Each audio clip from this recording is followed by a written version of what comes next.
नमस्कार दर्शकों, आज हम बात करने वाले हैं असिस्टेंट प्रोफेसर की पोस्ट के बारे में जो आई है आपकी शहीद Rajguru college of applied sciences for women से। इसमें जो आपका सिलेक्शन होगा वॉक इन इंटरव्यू के बेसिस पर होगा। डिपार्टमेंट आपका मैनेजमेंट स्टडीज़ है।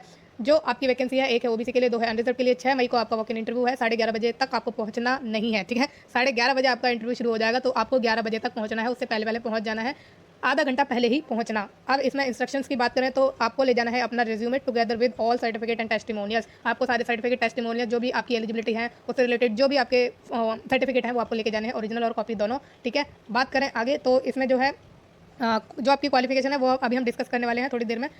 Concern faculty would be paid honorarium 1500 per lecture subject to a maximum of rupees 50,000 per month.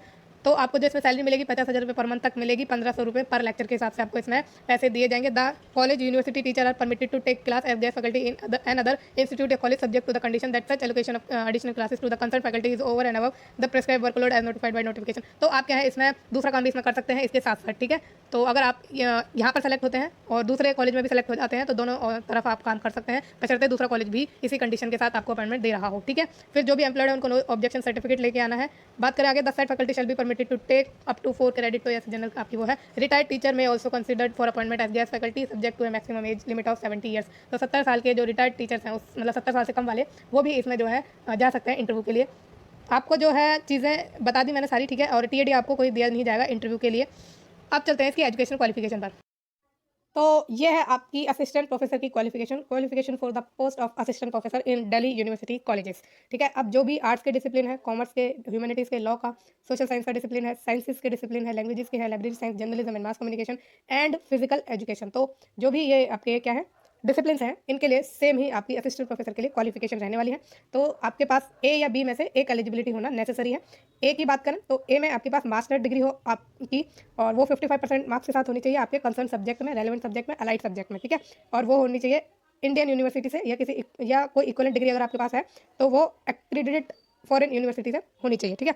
तो वैलिड यूनिवर्सिटी, जेन्युइन यूनिवर्सिटी आपकी होनी चाहिए। इसी के साथ आपके पास नेट क्वालिफिकेशन होनी चाहिए, और नेट क्वालिफिकेशन अगर आपके पास है और मास्टर डिग्री है आपके रेलेवेंट सब्जेक्ट में तो आप इसमें अप्लाई कर सकते हैं। ये हो गई आपकी ए की बात। अब बी की बात करें तो पीएचडी डिग्री अगर आपने की है फॉरेन यूनिवर्सिटी या इंस्टीट्यूशन से, और जो आपकी ये यूनिवर्सिटी या इंस्टीट्यूट है वो रैंक करता है टॉप 500 में in the world university ranking में, और वो किसी भी टाइम की रैंकिंग हो चल जाएगी, यानी कि आपके एडमिशन लेने के पहले की टाइमिंग है या फिर बात की है कोई भी टाइम है तो आपकी होनी चाहिए टॉप 500 में यूनिवर्सिटी या इंस्टीट्यूशन की रैंकिंग। और वो जो रैंकिंग है वो इनमें से किसी एक इंस्टीट्यूशन द्वारा जारी की हुई होनी चाहिए। अब कौन कौन से इंस्टीट्यूशन है, तो कुकर असाइनमेंट्स द्वारा जारी की गई हो, या फिर द टाइम्स हायर एजुकेशन द्वारा जारी की गई हो, the academic ranking of world university of the Shanghai Jiao Tong university द्वारा जारी की गई हो, ठीक है। तो ये आपकी पीएचडी के केस में क्वालिफिकेशन है।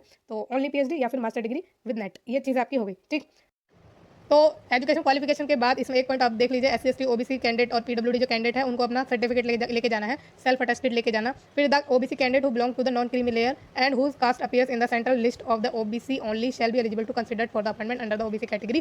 तो जो ओबीसी के अंडर भर रहे हैं वो इंश्योर कर लें कि उनका नॉन क्रीमी लेयर में हो, और जो सेंट्रल लिस्ट होती है ओबीसी की वो उसमें आपका जो कास्ट है वो आता हो, तभी आपको ओबीसी में कंसिडर किया जाएगा, ठीक है। तो इस पोस्ट से रिलेटेड हम सारी डिटेल कवर कर चुके हैं। आपको कोई डाउट है तो आप मुझसे कमेंट के द्वारा पूछना जरूर। और एक और चीज़ है कि अगर आपको अपडेट चाहिए दिल्ली यूनिवर्सिटी से रिलेटेड वैकेंसीज की, उससे रिलेटेड जो भी एग्जाम होने वाले हैं, जो भी चीज़ें होने वाली हैं उससे रिलेटेड, और जो भी हिडन अपॉर्चुनिटी आती हैं, 1-2 वैकेंसी आती हैं वो भी आपको चाहिए, उसकी भी डिटेल चाहिए, तो आप उसके लिए मेरा चैनल जरूर ज्वाइन करिए। आपको लिंक मिल जाएगा आपको कम्युनिटी पोस्ट पर, डायरेक्टली आप लिंक पर क्लिक करके मेरा चैनल ज्वाइन कर सकते हैं। उससे आपकी सारी दिक्कतें खत्म हो जाएगी, आपको कोई भी डाउट उसमें नहीं रहेगा। फिर भी अगर कोई डाउट आता है तो आप मेरे व्हाट्सएप नंबर से भी मेरे से जुड़ सकते हैं। आप मुझे मैसेज ही करिएगा, कॉल नहीं, ठीक है। कॉल करेंगे तो आपका नंबर भी ब्लॉक हो जाएगा, तो इससे अच्छा है आप मैसेज करिएगा, जिससे आपकी जो दिक्कतें हैं वो कंप्लीटली दूर हो जाए, कोई भी आपके पास डाउट ना रहे। तो ध्यान रखिए, कोई भी आपको अपडेट चाहिए चैनल पर ही मिलेगी ज़्यादातर, और कोई वैसी दिक्कत है आपको कुछ पूछना है तो आप मुझसे मैसेज द्वारा पूछ सकते हैं। बाकी इस चैनल को प्लीज़ लाइक शेयर और सब्सक्राइब जरूर करिएगा। Thank you so much.